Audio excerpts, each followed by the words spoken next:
gospel artist and author and many, many things as well.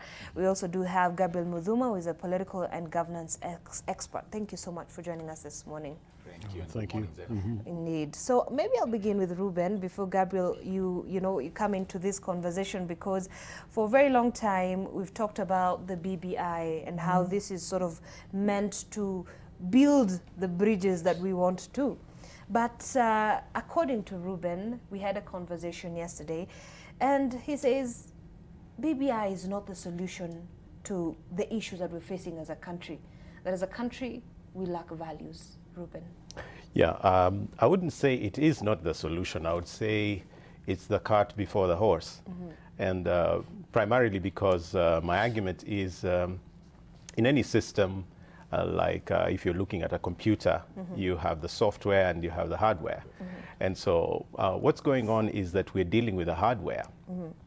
And we have a runaway software that is infecting every system. Right. My argument is that before we talk about everything that is on the table now and in the rallies, that we need to go back to who we are, and more so who we have become. Right. Because whatever drives this nation is greed, corruption, mistrust, tribalism. You can go on. The list is huge. And these are just manifestations of a more serious problem that is sitting at the heart of who we are as a people. It's very easy to blame politicians. It's very easy to blame people, professionals. You're not doing this, and some of them have their hands tied, and some of them are doing everything to stop all the good efforts that are going on in the country. So it's not everyone in Kenya that is rotten and gone down the drain. Right.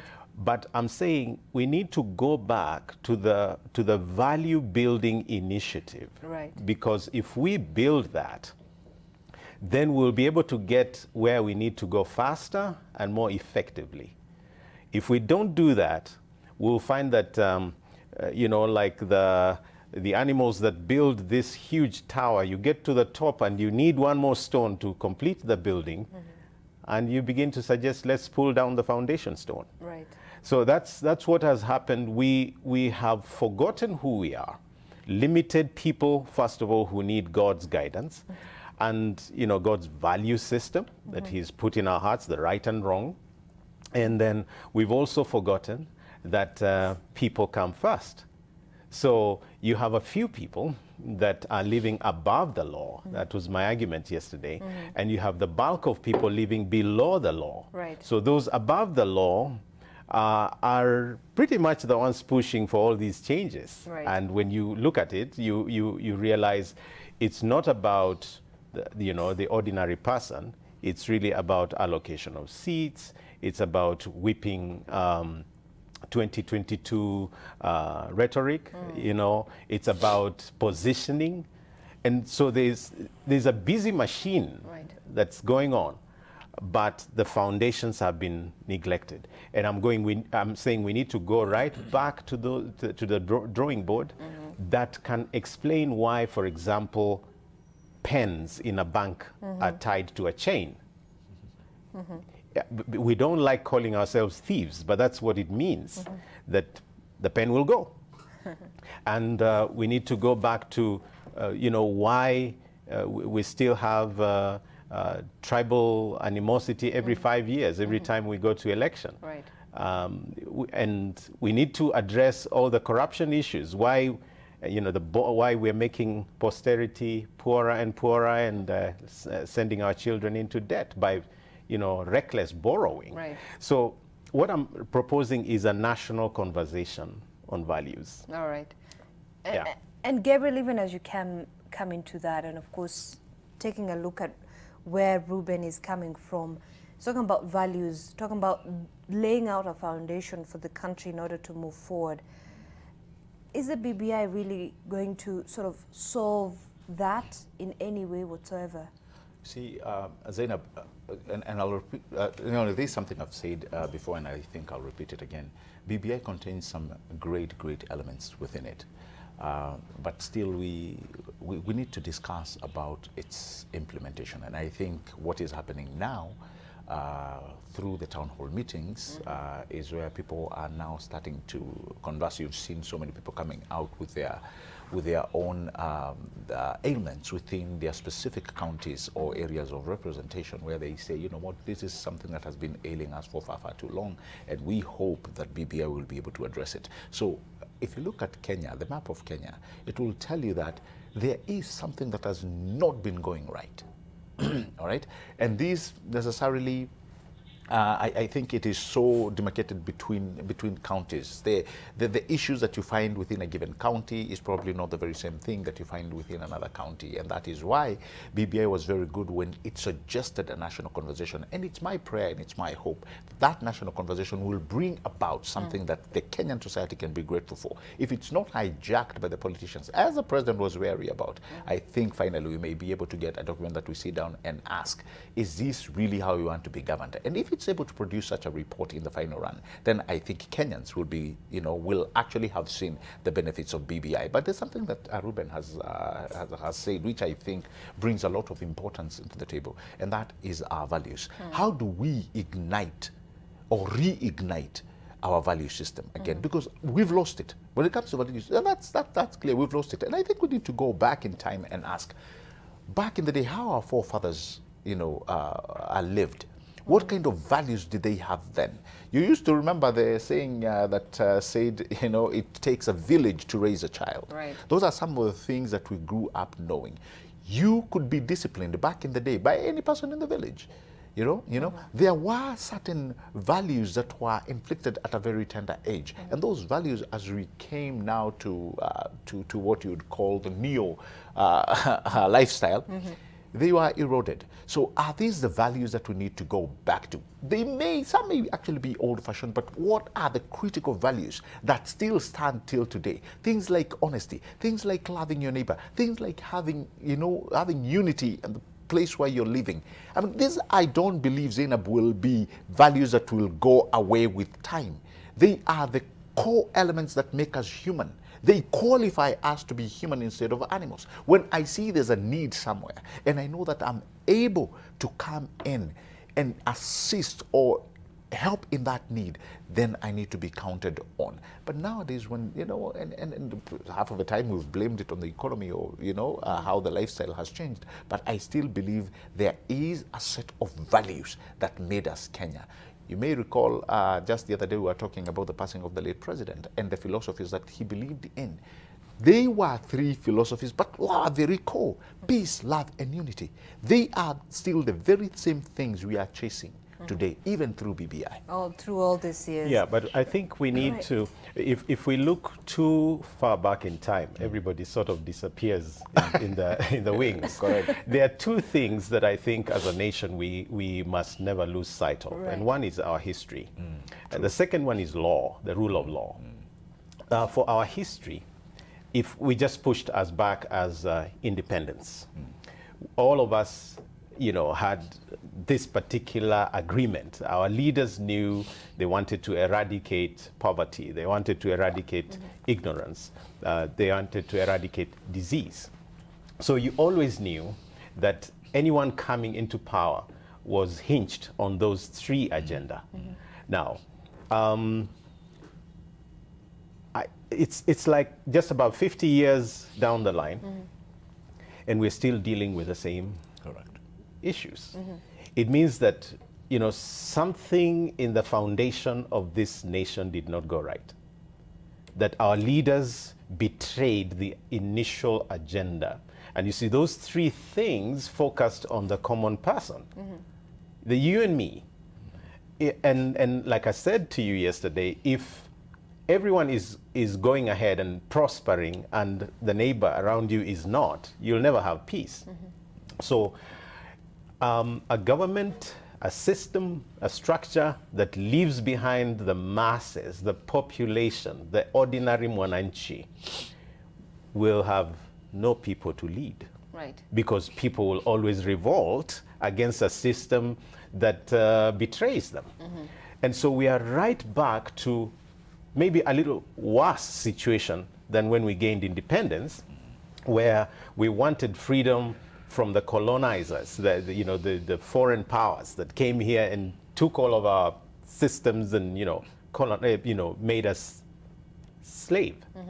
Now we are being colonized and mistreated by our very own people, who have taken the position of the colonial master and now are doing worse. And it feels worse because they are part of us. So the second thing is law. We all agree that law is good, but law is only as good as we respect it. If some people respect the law and some don't, there is no need for law whatsoever.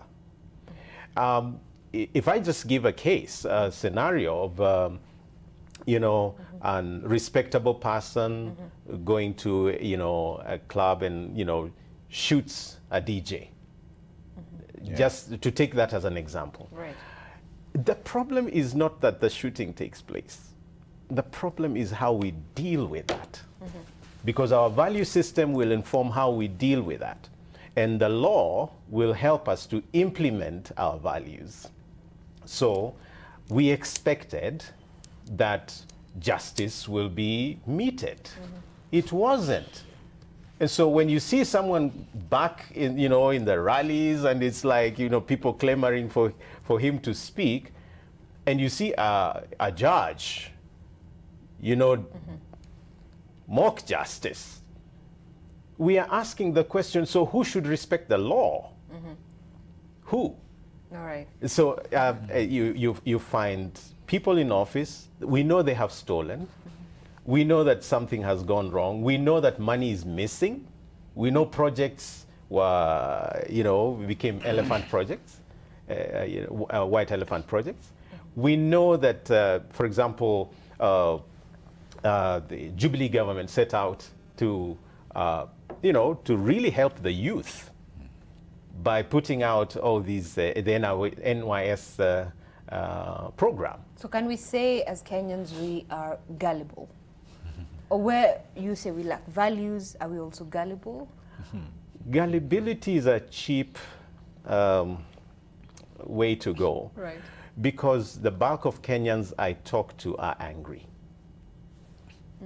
The issue is we find ourselves handcuffed by people who take advantage. You impoverish someone and then use the impoverishment to get forward, to move forward. Okay. So we are really, in a sense, I think King Kaka put it well, there is a sense of ignorance, kuna ujinga flani, but especially when it comes to 2022, you'll see the same thing happen. But I think there is enough voice right now, there is, and this is what I would want, especially anyone in leadership to know, that you cannot take advantage of people forever. And we've learned from other countries that it doesn't happen. All right. And so I'm basically just saying, let's return to values, or let's just sound the warning, it will not be business as usual. Kenyans are fed up. But, despite all that, Gabriel, I think Kenyans have been fed up for quite some time. But here we are, hoping and praying that whatever has been put on the table is a solution for some of the issues that we're facing as a country. Right. So what way forward, really? But you see, Zainab, there's also something else, and to agree, in a larger part with what Reuben has said, there's a major part that comes from the changes that we are talking about. The major part, the realization of that change, comes first of all from within. It must be me and you who want the change that we seek. We must look for it. We must understand why we are looking for that change, and then we must see how do we impose that change in society. Right. So the question that you asked, and I know probably Reuben, you would have liked to use a more comfortable name, I would still say we are gullible to an extent. And why we are gullible to an extent is because we know that which needs to be done. We know that which is right, even when it comes to electing our leaders. The question is, what happens when we get into that booth? All right? What do we put as the top echelon of electing that leader? And I'm not talking about, you know, probably the top leadership or the mid leadership. No, I'm talking from way down there, machinani. Why am I electing this person? Why am I electing this woman representative? Why am I electing this governor? What is in it? Do they understand me? Do they understand solutions that lie within my locale? Or is it because this is somebody who has just played the part and acted the part that I'm giving him my value?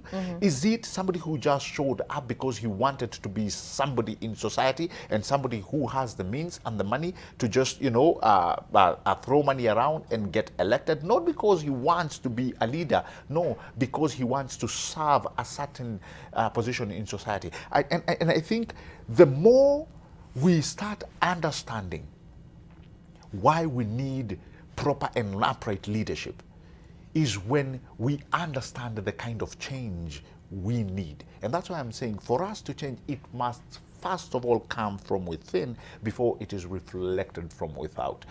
Right. You see, historically you may choose to go very far to start understanding how people laid their foundation. The biggest democracy that we all talk about is, of course, the United States of America. And in July, you know, 4th July, 1776, when you had the likes of Thomas Jefferson and Benjamin Franklin and the other, I think there were two other gentlemen, when they sat down to craft and author the Declaration of Independence, therein was a very critical phrase. We hold these truths to be self-evident that all men are created equal. That is where they started. And so if we get a foundation like that, that all Kenyans, regardless of tribe, orientation, or whatever they subscribe to, are equal in the eyes of law and in the eyes of society, we put that as a permanent foundation for everything else that comes in is based on that. And we hold those fervent truths to be a reality. Zainab, I tell you, the change that we are expecting may start occurring. Because I was telling you the other day, what a child in Turkana is looking for probably is a kind of lifestyle that child, same government, same country, is getting in Central Province. The fact that they want to go into a classroom, that they're able to learn, that they're able to get an education, that the teacher will come without fearing for his or her life because they are very far from home, that they are able to get the very same curriculum that is being taught in this school and the other school, that when they walk to a health center run by the county or by the government, they are able to get the very same medication and very same treatment like any other child in Nairobi. You will start seeing the change that we are yearning for. And it is not hard. And you know, half of the time we think, oh, this is the presidency. No, it has got nothing to do with it. Yes, there is an element of direction that must come from that big office, but our counties now must be areas and incubators for solutions, failure to which we will be lost. All right, you talk about that, and of course you talk about the much needed change. And of course this is something that all Kenyans are yearning for. But then we have what we might call the institutionalization of impunity. You talk about county governments coming out to start that change from that grassroots level. But here we have governors who are facing impeachment. Why? Because they are found in graft-related cases, Reuben. Yeah, that's what my article was all about. That software has become a virus. Now, every software is a virus. I mean, every virus is a software. But right. let's go it this way. I would not stick it at law. What has really gone wrong, according to me, is that we have forgotten we are all made equal by God. Right. And I know when I begin to talk about God, some people switch off. until you realize that we don't bring ourselves here. Correct. And life is short. And so every appointment that is given to us, whether in government or in the private sector, is really something of a lending. You know, you're lent an opportunity to serve. You're given a chance for 5 or 10 years or whatever the time. And if we forget that life is a loan and that time is limited and that there are other people who could serve where we are, once we forget that, then we live with impunity. We think we can step on people, we are the only people, we are the only ones who know, we are the only smart ones, the more deserving, and so on. That's how Kenyans are living today. If you're given a position, you begin to think what you can get for yourself out of that position, and not so much the people that you're serving. And if we go that way, then the fear of God is actually not in us. We imagine that we are invincible. We cannot be touched. So we need to go back to the drawing board. You know, how long are we here? How short is our lives? Secondly, I really think God has put in the heart of a person a conscience, you know, right and wrong. And to the least person, even a child knows if you take away the bottle, you're doing something unjust, you know. So you need to go back to that conscience. Where did the conscience of Kenya go? Where, you know, somebody... Do you believe we've lost it? Do you believe we've lost our conscience? Completely. You know, the religious leaders need to speak louder. Parents need to do a little bit more than leave their children in the hands of teachers and media. I really think we've lost it completely, and we need to ask the question: does God need to bring a megaphone, to rouse our deaf ears, and indulge me to say that sometimes, indeed, God shouts in our pain, and so you see a locust invasion, it can bring a nation down. He spoke about a superpower like the USA. The USA is brought down by storms, the acts of nature, we call them. These are the acts of God. And so I believe that God is speaking to us. I believe that we need to open our ears. And you see, when I see a rally after rally, rally after rally, and the locusts are about to destroy our food security, I think it's a wake-up call. All right. And we should have conversations around the people, the needs of the people, not so much the individual interests and who will get what when. All right. But despite all that, I mean, Gabriel, we have President Uhuru Kenyatta here, and we have ODM leader Raila Odinga, who was then probably an opposition leader, and they came together to build these bridges that we're seeing right now, and they're going across the country, seeking views from Kenyans and saying, but it appears all this thing has been lost amid the political rhetoric that we're witnessing. Just yesterday, where you had Deputy President William Ruto saying, we're going to stop the reggae if some of these issues that have been raised during these rallies are more of a divisive issue than what was purposely meant for in the very beginning. Like, for example, the Narok senator and some of the remarks that he made. Zainab, you've actually put something that is actually quite truthful, and something that has been happening, and many people are starting to ask the original objective of BBI. And it's gotten to a point where now people are starting to ask, are we heading in the right direction? You may recall some time back when the president was setting out the commission, and somewhere in Nakuru, I think he spoke and pronounced himself to the very same thing of not allowing this process to be hijacked by politicians.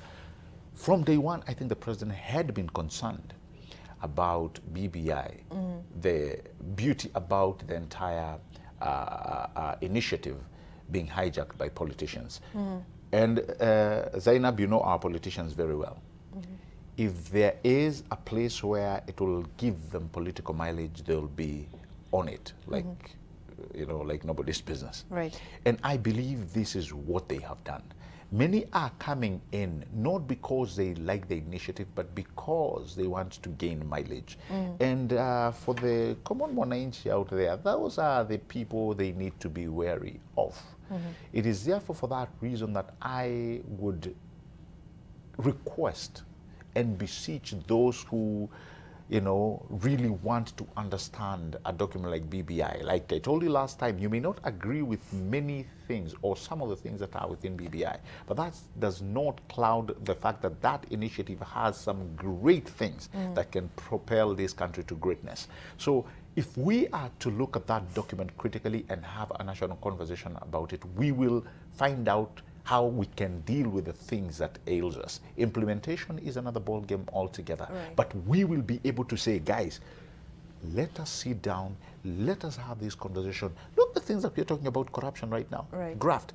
I've told you more than once, even though BBI offers a platform of actually dealing with this graft and how we are able to go about actually to implement ways on dealing with graft. And I've told you, to me, graft is a vicious cycle of destruction.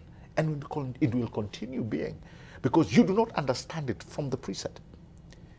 When it sets out, and I'll give you a very good example, a contractor has come and won a tender within the local government or the national government, and they've used their corrupt dealings and who they know to come in and get that deal. They go back to where they're supposed to implement this project, and they do a shoddy job.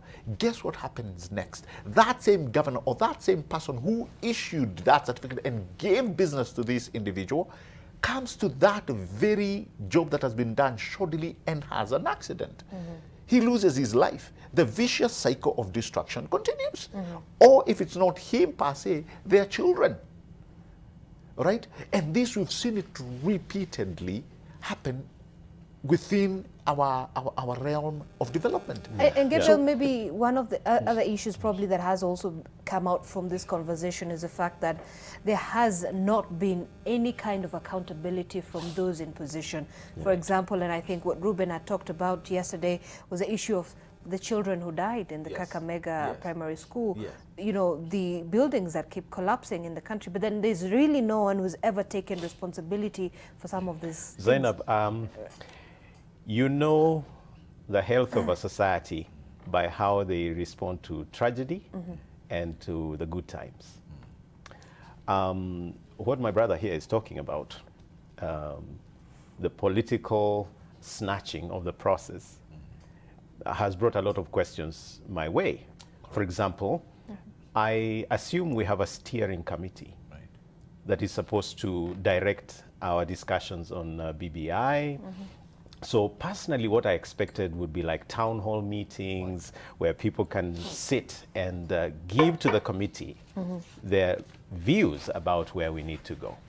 Once you cascade and escalate the whole thing into political rallies, then what does the average Kenyan understand of political rallies? Campaigns, elections.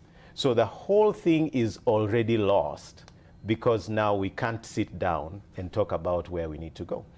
But secondly, even all that we are talking about, whether we go the value system or we go the BBI direction, we already have a lot of provisions in the Constitution. So my number one question is, how much of the Constitution have we implemented to be able to even get to, break this down to claim for a referendum and so on. So Chapter 10 of the Constitution gives us a very good foundation for values. Chapter 6, Article 10, and then Chapter 6 give us a very good foundation for values. If we are going to talk about a referendum, it should really be something of a national interest after we have exhausted everything constitutional. Now, regarding the hijack of the process, what has happened is then because the politicians and their rhetoric know how to harness tribal, sentiments, we are going to have that more and more. And what we are then going to end up with is move from an election to another 4 years of electioneering. In other words, we stay in a state of elections. And there are other things we need to do. Right. Yeah, I mean, Gabriel, you were also adding on to that particular point. Yeah. When I said, we had structured when you started out. And even today, I still believe you still have town hall meetings, which to me, in my own view, should be emphasized, because it is a structured discussion where you have a group, or individuals who are able to come and air their views in these town hall meetings, and at least they are able to get direction. If it is something which is, which is already there in law, you're able to be told how to go about it within the existing structures. So I think, Zainab, as we move along, I am worried, just like the president was, when he raised the concern that he hopes this great initiative is not hijacked by politicians. So I think as we move into these county rallies that they are calling, and now we've gone back to the rhetoric where we've seen even fist fights emanating from these political rallies. My worry is that BBI now is going to be watered down. It's already watered down. To these political rallies. Albeit the fact it's a great initiative. When we see fist fights in Garissa, I am concerned. I'm like, is that the picture now that is going to be shown on BBI? Yet, you still have structured dialogues that are continuing in town halls. What must we step up? Should we have this conversation devoid or without the politicians spearheading this particular process? And who would be helping us spearhead this Zainab, like Reuben has said, there is a committee of experts. Right. And to me, they are the ones who should take the first step initiative. They'll be like the first responders. Right. They should be the ones saying, stop. Exactly. Let's go back to where this thing started. I agree. The main objective of BBI should not be watered down by political rallies.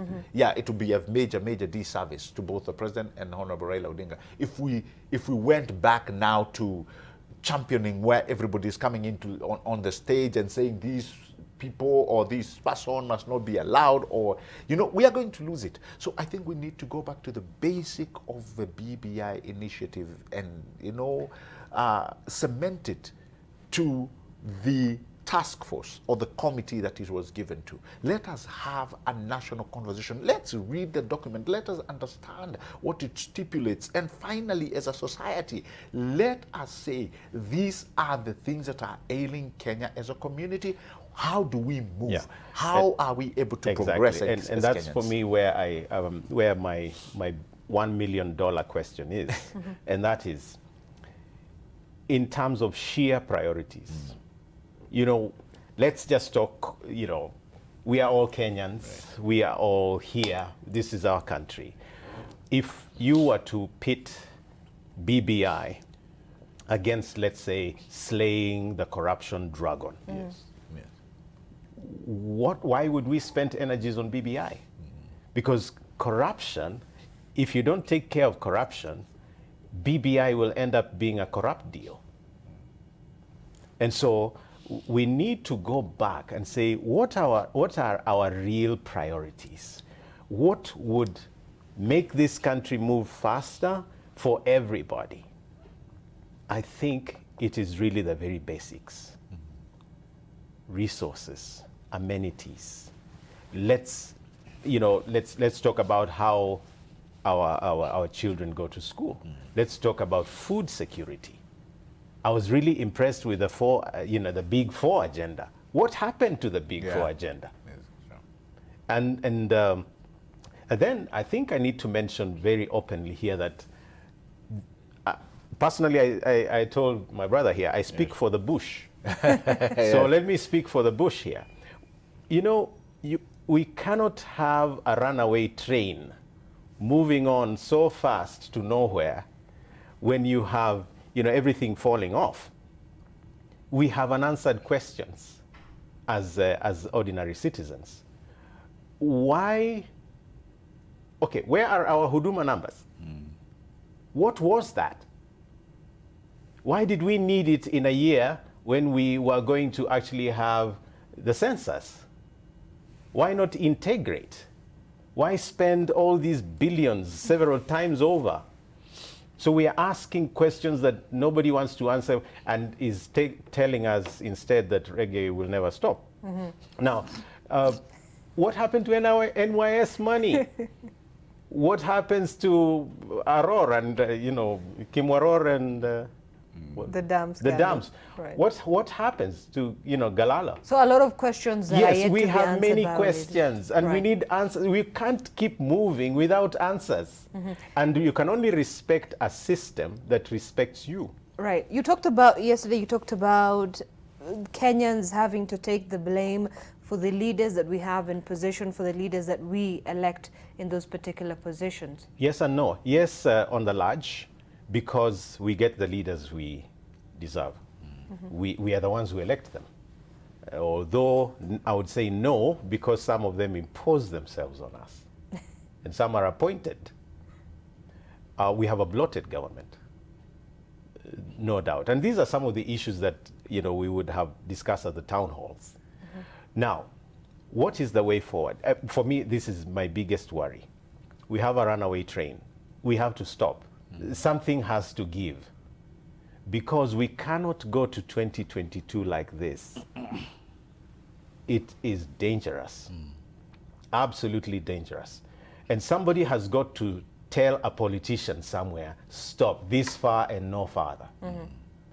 And I would challenge the steering committee, the BBI steering committee, to come out as responsible appointed officers that have our interests in mind to stop this nonsense and get us talking. Get us talking. Gather us in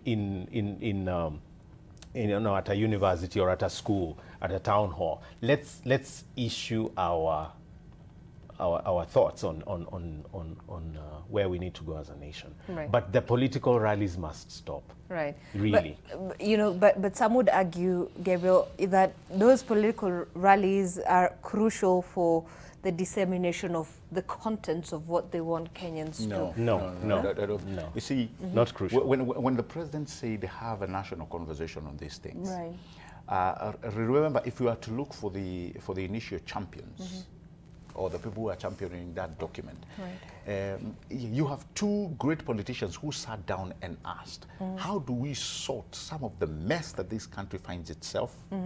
And also, how do we solve this this issue, this rhythm of every 5 years, this country comes to almost a That's brink a critical of war. question. All right? So they sat down to look at major issues that were concerning this nation. And like Reuben has said, indeed it is and it remains a very critical question. So how do we sort this thing? What they were telling us, both the president and the former Prime Minister, Raila Odinga, they were saying, me and you don't have the solutions, but Kenyans do. Let us engage them. Let us give them the space to debate. Let us give them the solution. Go wrong because let us give them the solution Right. of telling us how they would want. We are at the government level. What does private sector have to say about this? What does the religious leaders have to say about this? They are not religious leaders. They are politicians. What do Mama Mboga have to say about this issue of our economy coming to an end every 3 years? Or jump-starting our economy? What does these other various groups in this country have to say? And so BBI came and we started having this national conversation. But now it's being overtaken by rallies and other sideshows. Right. So the committee of experts that have been given this mandate, I'll say like Reuben is saying, they need to come out clearly and now arrest this situation Before. that can, before it becomes a runaway problem. Right. So I was saying that's where they went wrong, because every time you say Kenyans have a problem, Kenyans need to speak. If we exempt ourselves from the definition of Kenyans, we Right. begin to get it wrong. I think our leaders should be Kenyans first. Correct. In the sense that I don't want to sit there and say, we do not have the answers. We do, because we are Kenyans. So what is my gut feeling, either as a president or prime minister, former prime minister, or as a CS? What's my gut feeling about Mwananchi? Because if we're thinking about Mwananchi, we'll get it right. If we're thinking about this monster called Kenya, that's an abstract thing. Let's talk about, Wajiro and Akoth somewhere. That if we are going to talk about anything that doesn't concern them, throw it out. True. Because we are in leadership to lead people, not rocks. And so I would say honorably to the president, to the former prime minister, to Deputy William Ruto, to all in government, please, I beg you, redefine what leadership is. It's about service. It's about servant, being able to give services to the people. It's not about where we go as a monster entity called Kenya. Kenya is people. And as long as we are not taking people along, we have nobody to lead. All right, Gabe, and even with that, I remember right before the funeral, and of course before the death of retired President Daniel Toroitich arap Moi and the burial and everything, so we had a section of the politicians who came out to say, we want to change the narrative in which the BBI course is taking. And led by Kipchumba Murkomen, the senator, and they said, from now on we will be taking in that initiative as well as a second, as a parallel BBI, team going to the ground and everything. So then I guess they were justified in saying that this entire process was already watered down by the political rhetoric in the country. You see, we cannot fail to say or to air these major concerns that the president had, and for a good reason. The president has a bird's eye view of the political machination or the political mechanism in the country, and for him to have more than once or twice raised the concern about the hijacking of BBI by politicians, it's like he saw or he understood what a Kenyan politician thinks. And you see, when you give them a platform, half of them will disseminate ignorance. And probably this is what we are going through right now. Many people, when they hear a politician talking on the stage, when you hear a senator or a governor holding a microphone in some rally, and whatever the kind of political rhetoric that they will disseminate, you think that is what BBI is, but that's not the truth. Half of the time, these people have their own political innuendos. Right. What some of the chapters and some of the ideas that come out of BBI, when they talk about chronism, I want people to understand what that is talking. What the whole issue about chronism is detailed upon. Right. When they talk about the failure for meritocracy, I want Kenyans to understand what the containments of BBI are talking about. The issue about kleptocracy, people must understand these things. And these are not subjects that can be discussed in political rallies. Half of these politicians don't even understand what those issues are. So Zainab, I think we need to go back to the basic of where or the foundation of BBI. All right. And of course, as even as you're closing remarks. And I think, to me, I think it needs a new guide, if I may put it that way. And most importantly, the committee of experts, the people who are mandated to steer the BBI. I think we need to tone down on politics.